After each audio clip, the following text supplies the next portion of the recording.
the Hello World episode has established that it's the Good Vibes Club. If you're listening. Yes. Hello, Good Vibes Club. Hello, Good Vibes Club.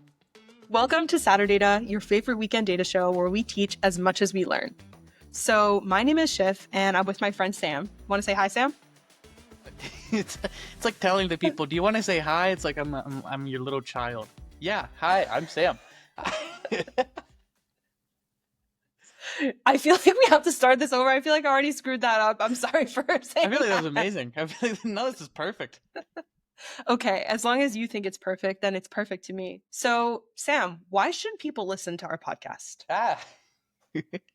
Right into it. Okay, so why are we starting a podcast, right? Why are we even here? What are we going to talk about? Things like this. So the first thing is we're young, right? Relatively younger, but we also have a lot of really good experience under our belts, right? So we're here to kind of be like the one step ahead of maybe freshers or people with 2 to 3 years of experience, but we're not the experts maybe by any means, right? But we have some experience. We're learning together on a lot of these new topics and new tools. So I think it's learning in public while also being able to talk from a place of I have some experience. I don't know what you would add or change to that.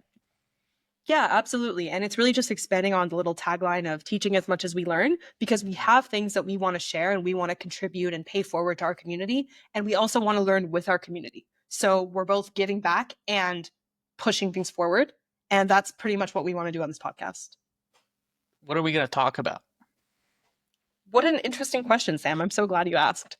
So we're going to be talking about basically anything and everything to do with data careers. So that means, what is it like to live a day in the life of a data engineer, a data scientist, a data analyst? What does that career progress throughout 3 to 5 years of experience really look like?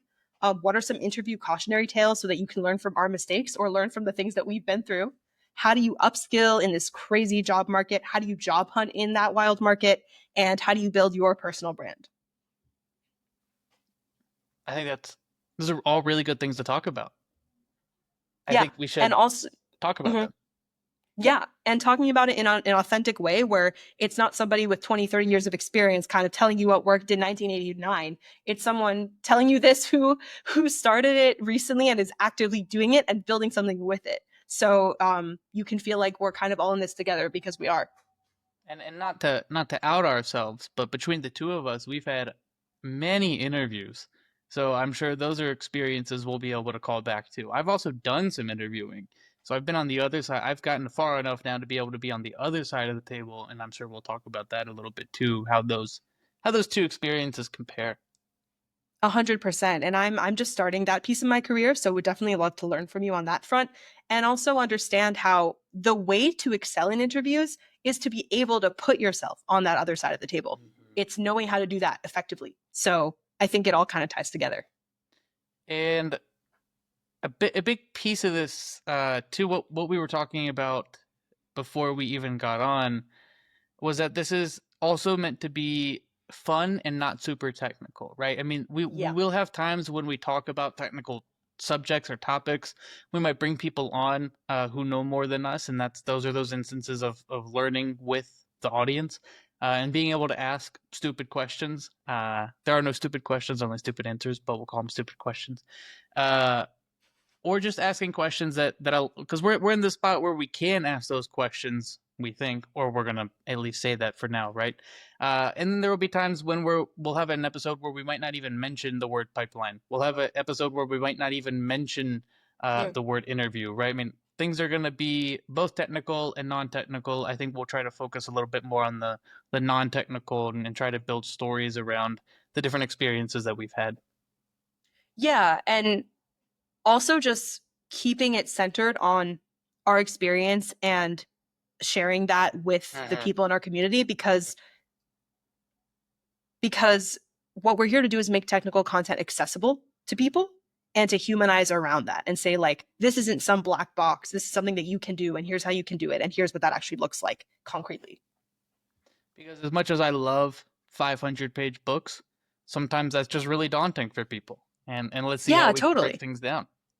Yeah, and when someone tells you all you have to do to get started is read a 500-page book with a bunch of math jargon you've never seen in your life before, that makes it feel impossible. But when you break it down and when you see people like you doing it, that representation shows you that you could do it too, I think. I'm embarrassingly bad at reading Sigma notation.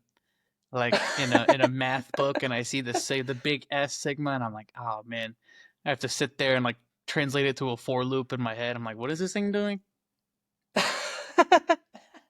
Yeah, it's also funny how even in math, there's aliasing, the technical term meaning that we use the same word for different things. So, like, even Yeah, within math, sigma means different things, the capital sigma, the lowercase that's sigma, fair. whether you're talking about statistics or machine learning or something else.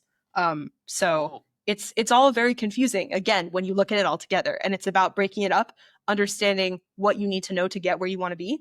And something that I picked up from Tina Wong, one of the best data science creators, you can follow her on YouTube, follow her anywhere. One of the best things I picked up from following her and learning with her is that what you really have to do is learn just enough to get where you want to be.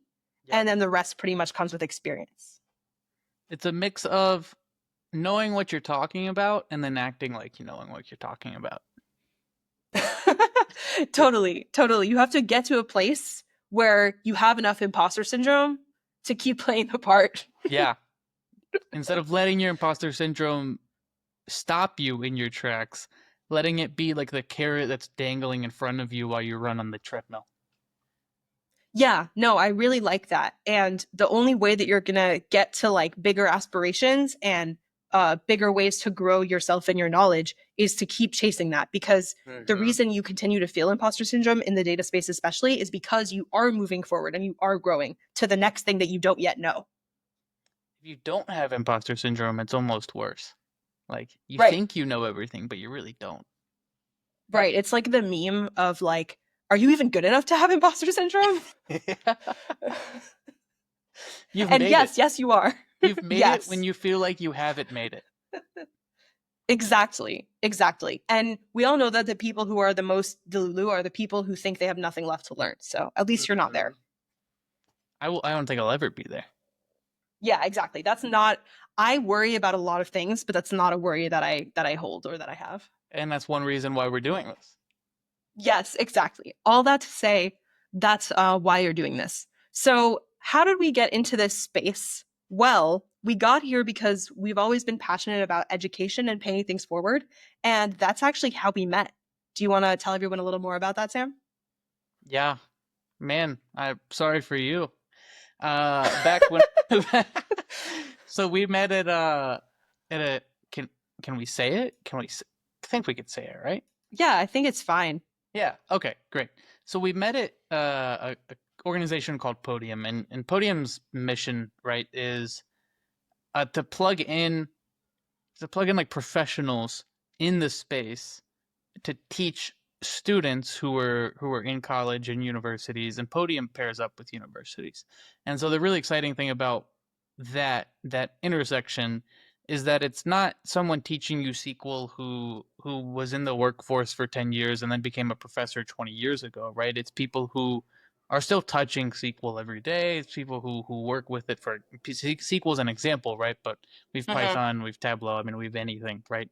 And so that's what excited me about Podium, and that's why I joined, right? Because I was like, yeah, I love teaching and giving back and working with students. But I also like Python and SQL, but I also don't want to go teach, right? This was an opportunity to kind of combine all of those things, be able to teach while not actually going to work at a university, while still keeping my day job, and it was really a mix of all of those things. So I enjoyed Podium a lot for the time that I was there. I don't know what you would add to how you ended up at Podium and what made that decision for you to join.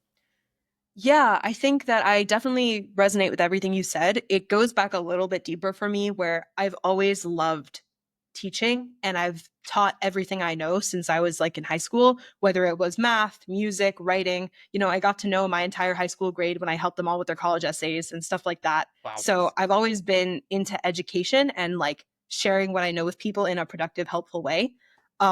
So that's why I did Podium. That's why I did Data Lemur and Crash Course before that, which you can learn all about if you listen to the podcast. But yeah, Podium was another opportunity for me where I feel like no matter how busy I was at that moment, I wasn't going to say no because this is just something that's really important to me, you know? It was they say the best way to learn something is to teach it, right? Yeah. So you've done that a lot in your life. Yeah, I've done that a lot in my life, and I found that it's really helpful because I think a lot of times, even taking the approach I just said of learning just enough, as humans, we're inclined to just do the least we can to get by. And the only time when you're kind of doing the most is for someone else or to have a bigger picture to teach it to someone else in this case. So it kind of helps you just look at things from a different angle where you're not just trying to pass the class and cram for the test, you know, you're actually learning to teach. And that can be more Hmm. effective in like retaining information, at least for me. And if I can explain something three different ways, it means I understand it three different ways, which is really effective too. Yes, exactly. And having to deal with different learning styles and just personal styles helps you understand things, like you said, from different angles and kind of put the whole picture together rather than just knowing enough to get by or whatever. Yeah, I definitely Yeah. resonate with that. What did you do? So I think something else we'll also hit on throughout a lot of these episodes is the differences in kind of our upbringings, not upbringings necessarily, but our college years really do Yes. that also put us in different spots. So I would say for you, right, your situation is a lot different from mine. I guess I'll go with mine. Is I didn't do anything technical in my undergrad studies. I think I took calc in high school, and then I didn't take any like math courses in college. Uh, Wow. I had to in my grad school, so that's a later story. But I majored in communication in Spanish in my undergrad, and there were reasons why I didn't stick to the social sciences and humanities after I graduated. One of which being money, Yep. and second of one just being that I wasn't really passionate about any of the work I was doing, and it really had an awakening moment, we'll call it, moving into a technical field. Spent a lot of time working and prepping for grad school. Went to grad school, got out, and then really started in data science from there. But your experience was pretty different from that. Yeah, I went to Rutgers Business School, so State School of New Jersey for my undergrad. I don't have a master's degree, so getting a data job without a master's is a whole other story. But essentially, realized somewhere around sophomore year that I really wanted to do data. Swapped out a couple of business classes for portfolio projects and the computer science version of the class that put me on more of a data track, and found an amazing mentor in Nick Singh who helped guide me through the heinous interview processes that we've all gone through. So I think all that combined kind of helped me accelerate my data career in an interesting way that hopefully other people can resonate with or learn from. But yeah, I think it's unconventional in some ways and also more conventional than your story in some ways. Hmm. Data is interesting because is there any convention in data? Like Yeah, like there really isn't any bachelor of science or art in data. Like maybe there are now and they're kind of just coming up, but yeah, and most of that's even data science, right? It's not data, right? Like data is big. Data is data engineering, data science, data analytics, ML engineering, ML ops, DevOps. Like there's so many. Now we have what is this? Vibe engineers, vibe coding engineers. vibe coders. And we have so many different ways we could go. And then, of course, obviously, like statistics and math and physics and a lot of these traditional routes really do feed into data as well. But so that's the interesting thing about data is my path was unorthodox, but was your path also unorthodox? Like all of our paths are just unorthodox because there is no one way that really leads to data.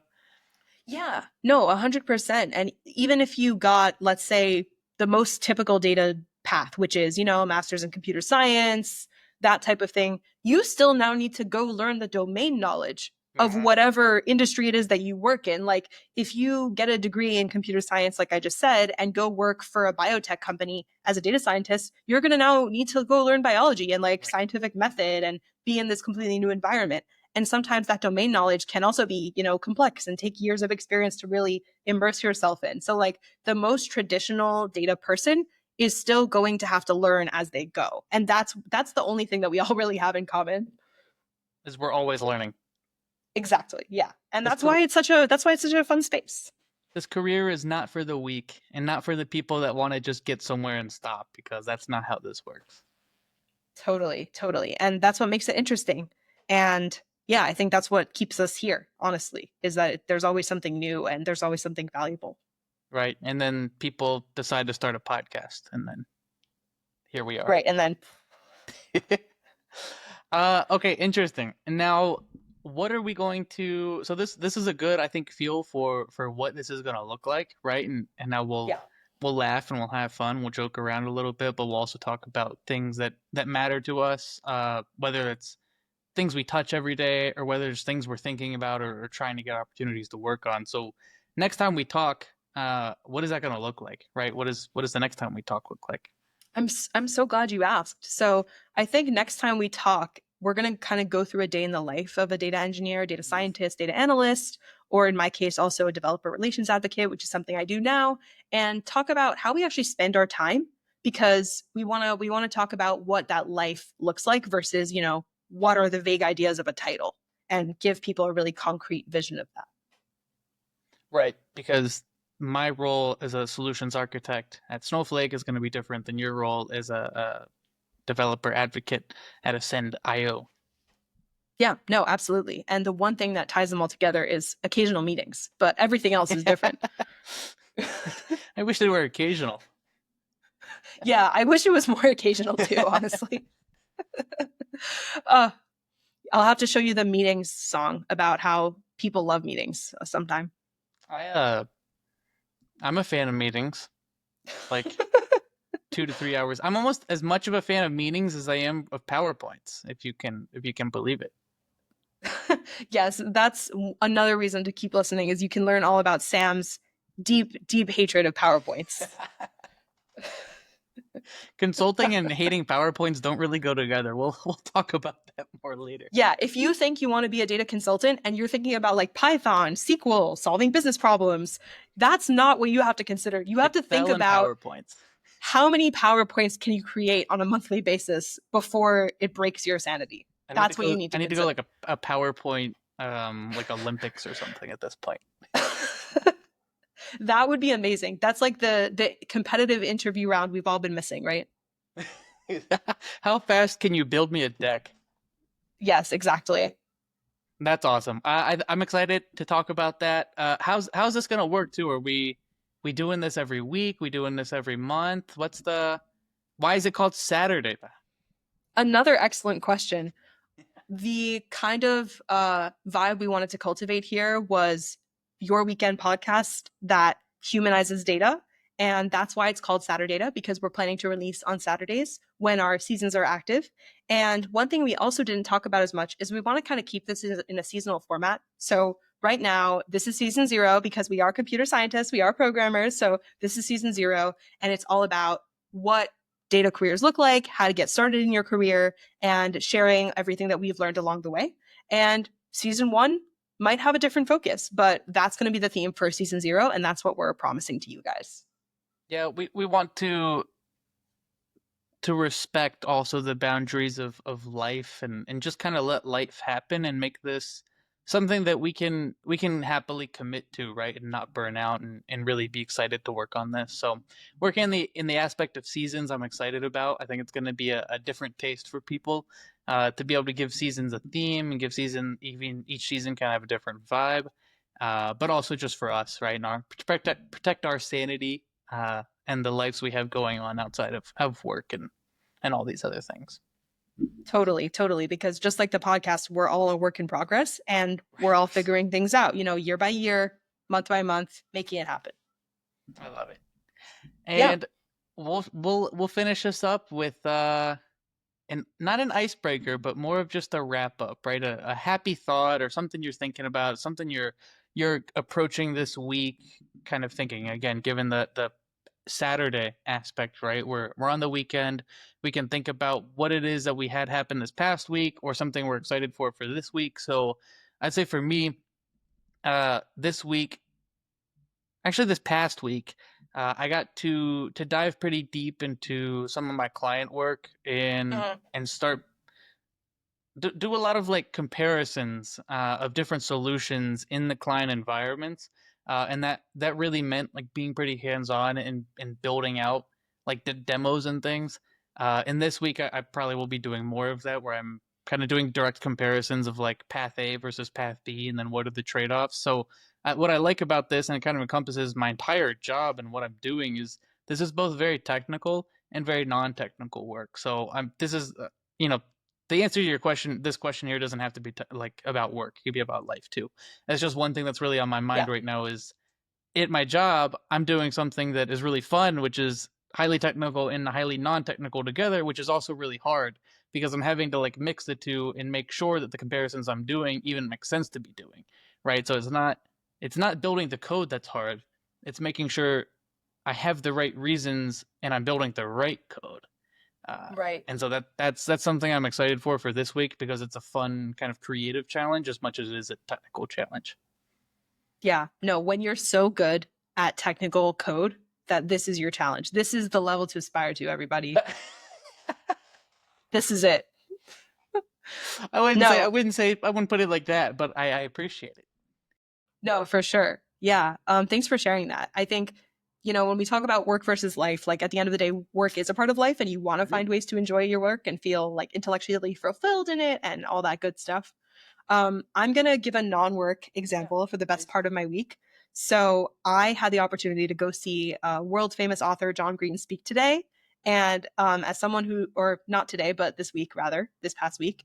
And as someone who has contributed to his work writing for Crash Course, as someone who's followed his content and his books for over a decade, it's just so meaningful to see people with a platform using it for good, using it to help the most marginalized people in the world and stand up for great causes, and seeing people like genuinely rally around that and just feeling the positivity of being in that space. And in a way, that's a little bit what I want to cultivate here too, just like building a community around good people that are trying their best and building a future for themselves. And just facilitating that and helping make that happen. The the Good Vibes Club. Yes, exactly. That's what our audience is called until further notice. Until further notice, you're Yes, part of TBA. the Saturday podcast. Yes. And with that, thanks for tuning in. We'll see you next week. We'll see you next week. Oh, that's cool.